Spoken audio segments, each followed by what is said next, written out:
¿Ya? Me han solicitado que hable sobre el maestro peruano. Y hablar sobre el magisterio es hablar sobre aquella persona que está detrás de las otras profesiones, de las otras personas con otras profesiones. Porque el maestro es el que ha formado al abogado, al matemático, al médico, al arquitecto, etc. Maestro es la persona que, como decía Encinas, es un líder social y una gran opción es la de aquel que opta por ser maestro en un país como el nuestro. Arguedas decía que en un país tan complejo como el nuestro, tan lleno de contradicciones culturales, de creencias distintas, la misión del maestro es realmente aquí una misión muy difícil, porque en el Perú la educación no se resuelve mediante el método, sino mediante el conocimiento de la cultura, de las costumbres de cada pueblo. José María Arguedas, que escribió Nosotros los Maestros,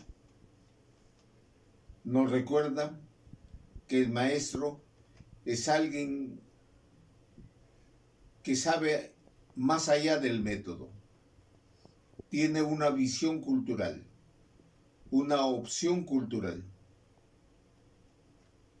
Pero ese maestro, esa persona tan importante como los maestros, esta persona tan digna como los maestros, no merece hasta ahora la retribución que debería ser.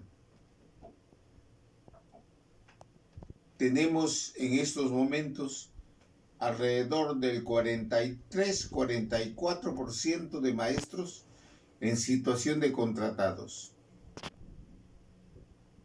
Tenemos remuneraciones que en términos de poder adquisitivo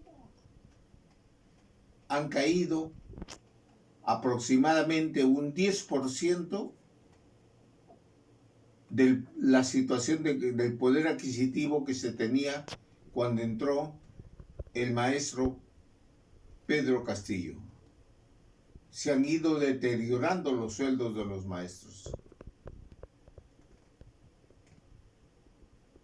Es de esperar que esta situación se revierta. Aparentemente hay signos de que esto va a ser así. Se anuncia que para fin de año habrán 80,000 nombrados de los cerca de 160,000 nombrados que hay actualmente. Es decir, si con eso se bajaría enormemente la desregulación de la fuerza de trabajo del docente. Y ojalá que para el próximo año se nombren otro tanto, otra cantidad semejante, y tendremos ya una situación interesante en cuanto a contrato de maestros.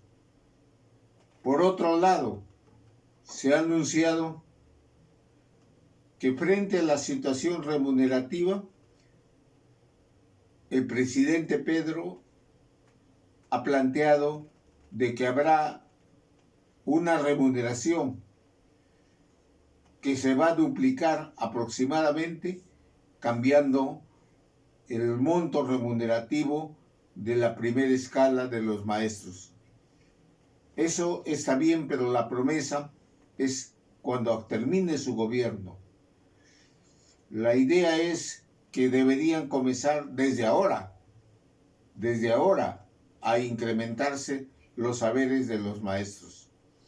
No solamente se les ha dado 100 soles de aumento ahora en el mes de marzo, pero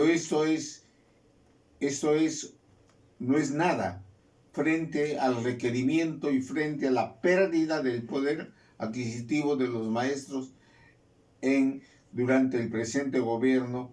A un año, a 12 meses del gobierno de Pedro Castillo, los maestros remunerativamente, el promedio de docentes ha perdido el 10% de su capacidad de compra. Y eso hay que decirlo con claridad. No, el maestro es un maestro de esperanza. Teníamos esperanza, por ejemplo, de que Pedro Castillo enrumbase la educación por otro lado, pero hasta ahora nada pasa, nada sucede. Tenemos cerca de 8 millones de estudiantes que no han terminado educación básica.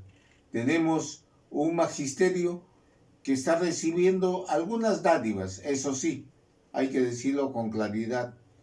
Algunas dádivas como por ejemplo que se les va a retribuir la deuda social, que se les va a dar el CTS completo, pero hay un magisterio que todavía no le llega nada, absolutamente nada, y esa es la mayoría del magisterio.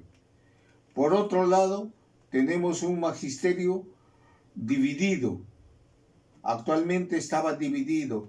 La FENATEP se ha dedicado fundamentalmente a la cuestión política, de ocupar cargos políticos, y ha olvidado la cuestión pedagógica.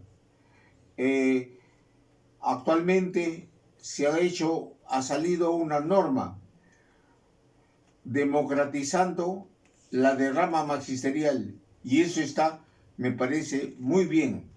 Algunos dicen, ¿y cómo un gobierno democrático quiere implantar democracia en el magisterio cuando plantea desde arriba una norma democrática?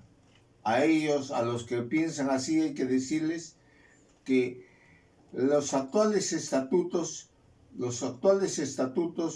de la derrama fueron aprobados por un decreto supremo, y por un decreto supremo han sido modificados en esta oportunidad.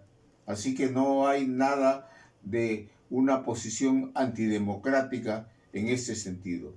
Ojalá que el reglamento de ese dispositivo que acaba de salir hace un par de días tenga una vigencia y una actualización acorde a los pedidos de la mayoría del magisterio, que son miembros, que son participantes de la derrama magisterial voluntariamente. Yo espero que los maestros del Perú en estos momentos estén alrededor de una palabra: esperanza. Esperanza por las propias reivindicaciones, esperanza porque el actual gobierno cambie de rumbo y oriente la educación a los verdaderos problemas sustantivos de la educación peruana, que el actual gobierno cambie de perspectiva en su conjunto, con políticas de veras de cambio, de transformación social, como lo requiere nuestro pueblo. Esperanza de que también en este rebrote de la pandemia se pueda pasar muy bien.